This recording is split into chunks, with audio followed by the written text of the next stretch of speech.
Thank you so much.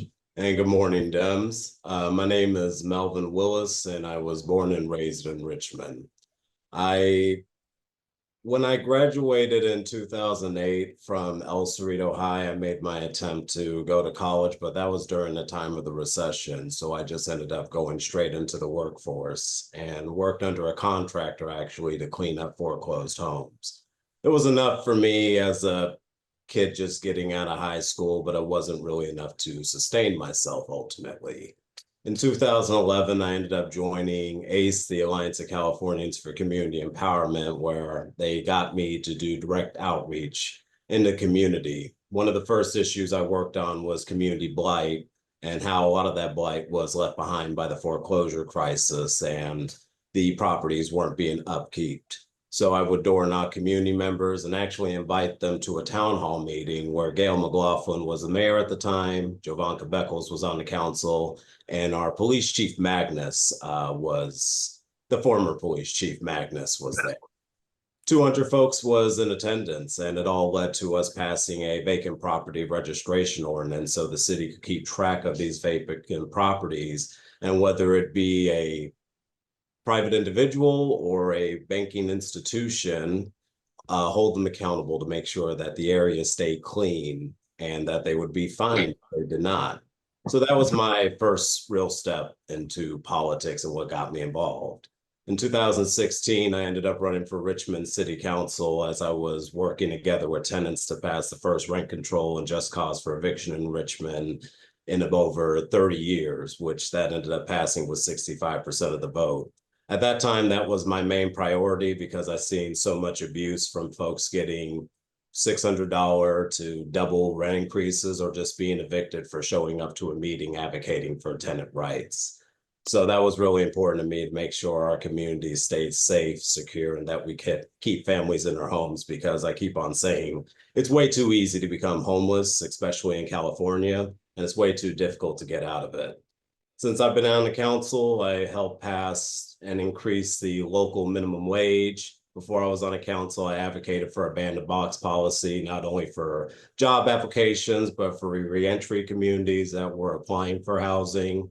And in the past 4 years, I helped, because of COVID-19, we passed eviction moratoriums to help keep families in their homes who were told not to go to work for health and safety, and hazard pay for workers who were sitting on the front line still serving our community, putting themselves and their families at risk while trying to keep our society running. On top of that, invested in the crisis response unit.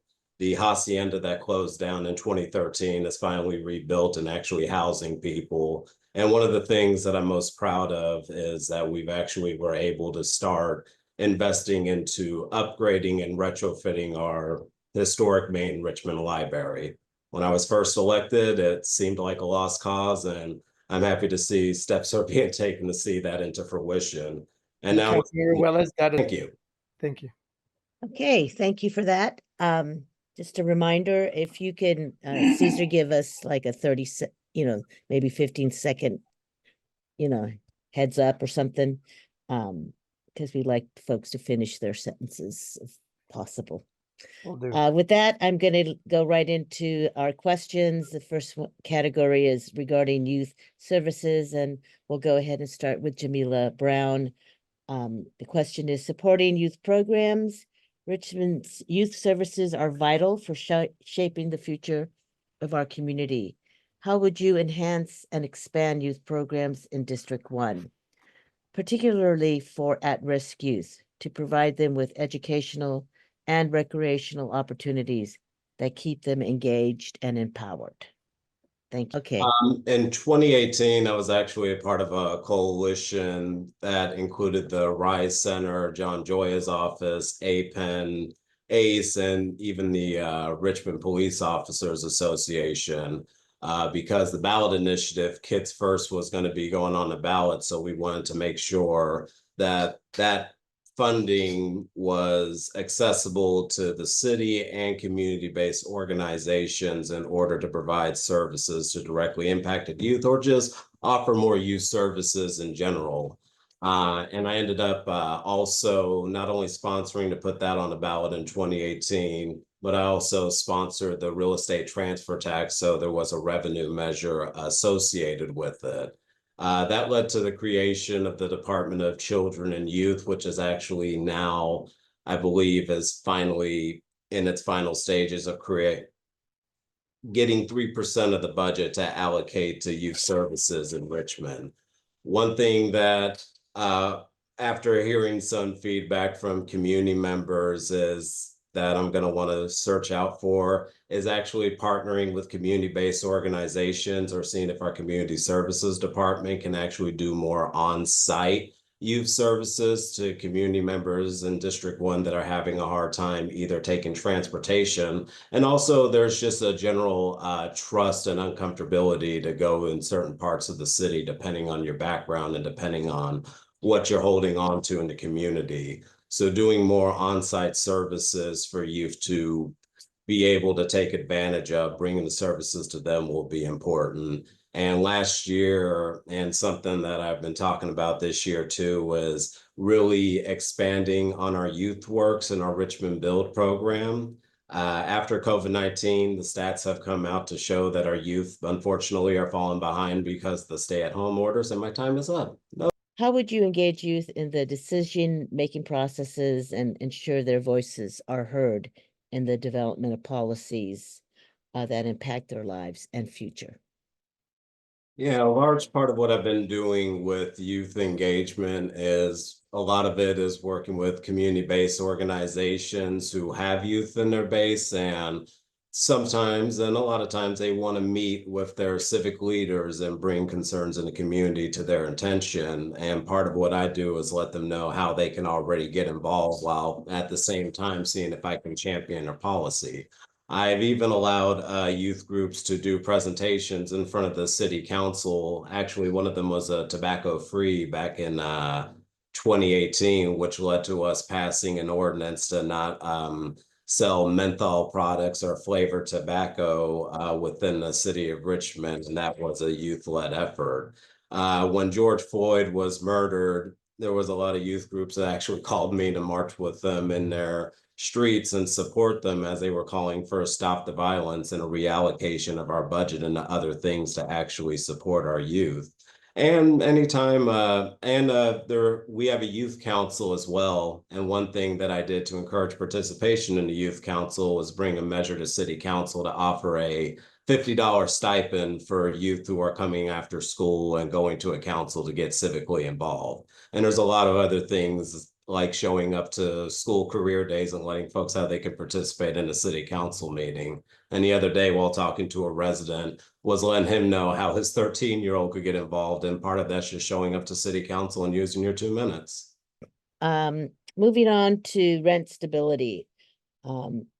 Tenant protections. Given the rising cost of living in Richmond, what specific policies would you advocate for to ensure rental stability in your district, particularly for low-income and vulnerable renters? Okay, thank you. Councilmember Willis?